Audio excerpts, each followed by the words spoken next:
All right, we've shown the depths of the YAYA market, but here's where it gets tricky. In short, this market is full of dualities. When it comes to the environment, government, and news, this group is all about collaboration. But in terms of social media and relationships, YAYA individuals tend to do their own thing. They're all about social. There's no illusion to it. But how they're using social is becoming difficult to understand. They're finding connections in both the real and digital realms. With YAYA consumers living in both worlds at once, it can be hard to tell exactly where to reach them. Put simply, they walk through life with a secondhand lens. Now, imagine you're looking through a pair of binoculars. You zoom in, and everything comes into focus. You're able to zero in on a person or situation and understand it, observe its intricacies. This is the way YAYA individuals prefer to live their lives. They crave secondhand experiences. As a matter of fact, YouTube is the only app that over 60% of YAYA consumers check multiple times per day. Let's think about it. The YAYA market grew up searching YouTube to learn anything from how to French braid hair to how to tie a tie. It feels natural for them to flock to the online world for answers, which has led to a reliance on video. For instance, 82% say they gain confidence from watching others do things online before doing it themselves. This age group has basically created a new genre of entertainment. For 59% of YAYA individuals, it is just as fulfilling to watch someone play a video game as it is playing it themselves. They're surviving on the experiences of others, and this has shaped the way they view their relationship with the world and with each other. YAYA individuals are rarely disconnected. Connectivity exists on their home screens and at home. This market wants to maintain closer relationships with their social circle, and only 2% of YAYA individuals live alone. For them, roommates are a second family, but that in-person connection doesn't stop there. 25% of the YAYA market says spending time with their parents is in their top 3 favorite activities. Now, online friendships aren't as common, but this concept is definitely accepted by YAYA individuals. In fact, 65% of the YAYA market agrees that meeting people through social media is a healthy way to start a friendship. Whether it be hanging with roommates at home or DMing their online best friend, this age group wants to build connections. So how can marketers make sense of all this? Well, when it comes to video, companies should be creating content that would pop up on a user's recommended page. We applaud GLAMOUR, a prominent women's magazine. The magazine has produced content ranging from how to live on a $40,000 salary in LA to who killed Tupac. It feels natural for viewers to watch these videos because the brand stays on the sidelines and allows the story to tell itself. Lastly, consumers want online experiences that allow them to interact with brands. Marketers should join in on video platforms familiar to the market, like Twitch. Wendy's is quite the star at this. Last year, they took gaming to the next level when they dropped into Fortnite. For 9 hours straight, Wendy's slashed burger freezers to emphasize their dedication to their fresh, never frozen standard. By doing this, they landed on a site that felt natural to their viewers. Now that this illusion has become clear, let's move on to the next. People will tell you that the YAYA market is self-absorbed and selfie-obsessed, but we're here to set the record straight. YAYA individuals go deeper than vanity. For them, it isn't about filters and followers. The internet is a place where they can learn and better themselves. Let's take a closer look. To the unsuspecting eye, a high follower count is the equivalent of credibility online. But for those who have been bombarded with online opinions and product reviews for years, they just want people they can trust. At this point, the majority of YAYA individuals believe influencers are just in it for the money and don't even use the products they promote. But this group can be swayed to trust a select few. So what's the trick? Influencers must share the positives and negatives of products. For nearly 90% of YAYA individuals, highlighting both the good and the bad builds credibility. And it doesn't just stop there. For 68%, they say the influencers are more credible when they have a smaller but dedicated following. YAYA individuals want more than just a hashtag ad written in an Instagram caption. They want to follow real, genuine, relatable influencers. Another way into the heart of the YAYA market, audio. From podcasts to oddly satisfying sounds, audio has found a way to weave together beautiful narratives and completely mesmerize this age group. So why exactly are YAYA listeners so drawn to podcasts? Ask around and you're likely to get one of 2 answers. For 53%, they listen for entertainment, and for 54%, they listen for education.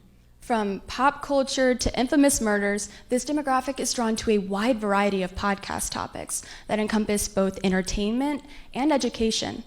This market is pressing play on self-enhancement. Okay, now we're going to talk about a part of the audio world you likely haven't heard of.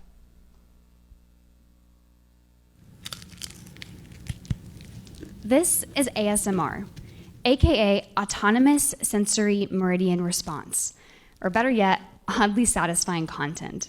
We get it. It seems weird.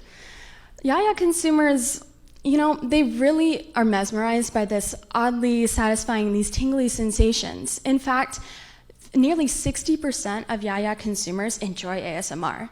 That's right. A majority of this demographic is seeking out content such as people cutting soap or softly whispering sci-fi role plays into a mic. And it's crucial to note that ASMR doesn't just stop with sound. Visuals are just as important in this realm. Multimedia ASMR is favored by 34% of the YAYA market. Like we mentioned earlier, YAYA individuals are creating their new genre of entertainment, watching people do things. And ASMR fits right in. Of those who like ASMR, 24% enjoy it for its entertainment factor, but that's not the only perk. 23% enjoy it because it's stress relieving, and they're really just looking for a way to satisfy these sensory bliss cravings through audio. Yeah, the YAYA market wants sensory bliss, and ASMR is that nice change of pace from the overload of social media they've grown accustomed to. Are YAYA consumers elusive? Absolutely, but it isn't as difficult as it may seem to connect with them. Dive into ASMR. Create content that utilizes both auditory and visual stimuli. It may seem daunting at first, but the payoff is priceless. We applaud brands who are taking risks within the ASMR world, like McDonald's, who went all in with their hypnotizing Egg McMuffin ad. Seriously, Jordan, I love this video, and McDonald's jumped into the ASMR world in such a natural way. Now, tip number 2, revamp your idea of the quintessential influencer. Focus on those who will truly review your product. For instance, look at makeup YouTuber Jeffree Star. He has reviewed countless makeup products, and his brutal honesty has garnered him an incredibly dedicated following. Bottom line, carefully select influencers who are honest, candid, and relatable. And lastly, take a leap into the podcast world. Marketers can either be guest stars on podcasts, or they can follow the lead of Trader Joe's and create their very own. All right, now we're going to switch gears a little bit and help you gain clarity in a different realm of the YAYA lifestyle. We're talking social norms and all things romance. In these arenas, YAYA individuals are redefining and breaking down boundaries. They're deconstructing everything, from the finite ideas of gender and sexual orientation to the structures of dating. They like to keep life fluid. Let's take a closer look. First up, YAYA relationships.